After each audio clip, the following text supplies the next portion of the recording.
Bonjour, aujourd'hui, jeudi 5 avril 2018, nous sommes présents au Salon des Seniors qui fête son 20e anniversaire. Nous accueillons aujourd'hui le délégué territorial national de l'association ECTI. Bonjour monsieur. Bonjour monsieur, merci de m'accueillir chez vous. Nous aimerions mieux connaître votre association et depuis quand existe-t-elle? Quelles étaient au départ ses missions? Et qu'est-ce que vous faites, qu'est-ce que vous faisiez au départ quand vous l'avez créée?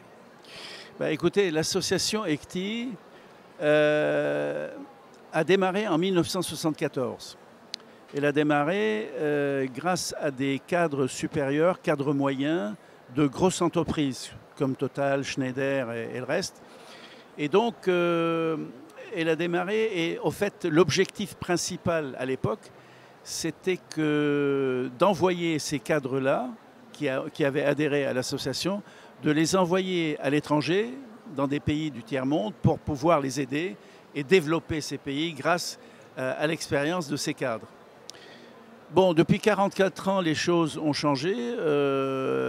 À l'époque, donc, ECTI a toujours été nommé ECTI, puisque les lettres qu'on avait utilisées à l'époque, c'était l'entreprise, E pour entreprise, c'était collectivité territoriale et I pour insertion. Aujourd'hui, c'est devenu une marque qui est connue. Et si jamais vous êtes intéressé pour connaître de manière très fiable et savoir dans ses moindres détails ce que fait ECTI, c'est de rentrer sur Google, de taper ECTI et vous allez voir la richesse qui existe dans cette association. Nous voilà un petit peu le passé, si je peux dire, mais il y a donc des générations qui sont passées chez ECTI, des générations de retraités. Aujourd'hui, si vous voulez, je peux vous parler de ce que fait ECTI aujourd'hui. Si vous voulez, enchaînons. Voilà. ECTI aujourd'hui accueille près de 2000 adhérents répartis sur le territoire national. Nous sommes même en Île-de-France, nous ne sommes pas loin des 700 ECTiens. Ce qui veut dire qu'aussi c'est une association qui attire et qui permet aux retraités de vivre autrement sa retraite. Il n'y a pas de diktat chez nous, il n'y a pas d'obligation, on est volontaire.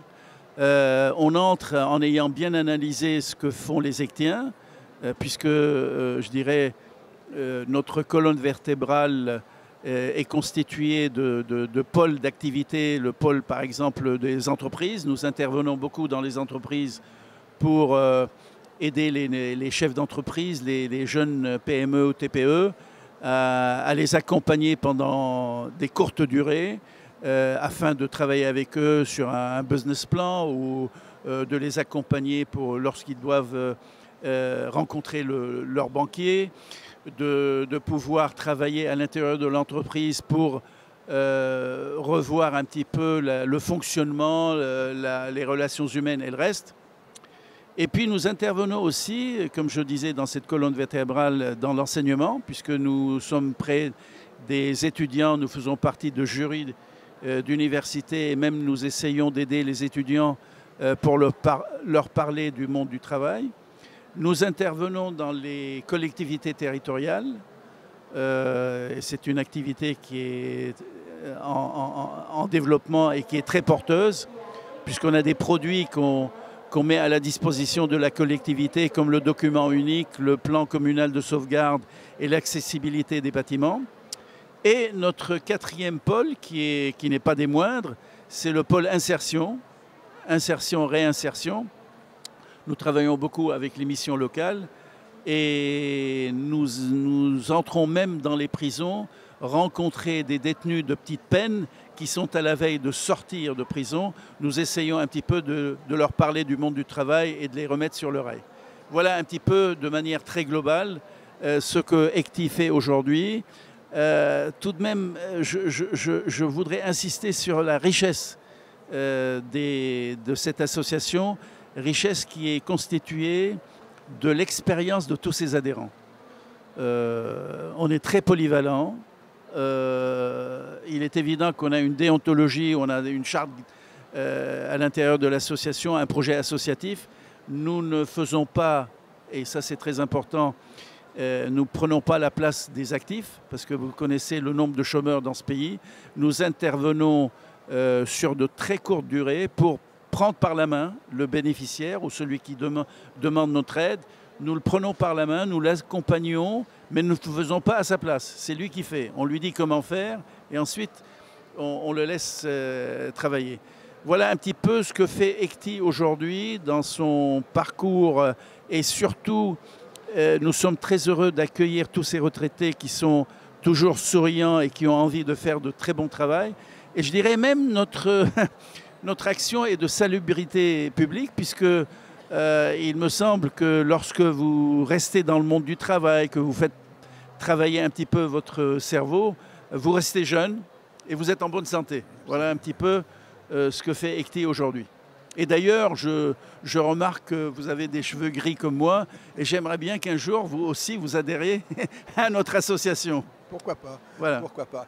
Et demain, comment vous voyez l'évolution de votre association? Alors, ECTI se pose toujours cette question et nous avons des réflexions internes à ECTI.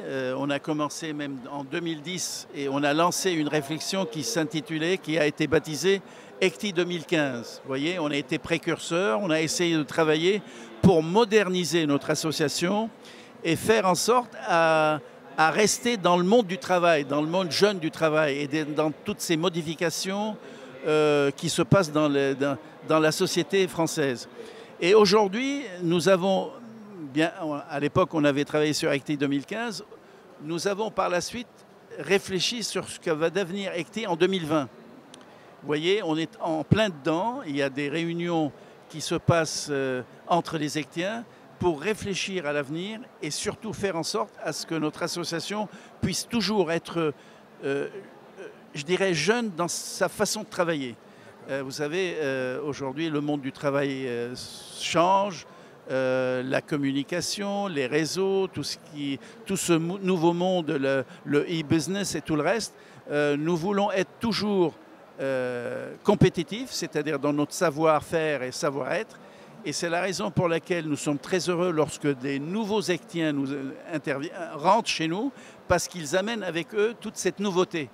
Et cette nouveauté et cette richesse dans la société française, que ce soit du côté économique, communication et relations humaines et tout le reste. Voilà. Eh bien, un grand merci, Monsieur Helm, pour cette présentation de votre magnifique association. Merci beaucoup. Merci encore. Au revoir.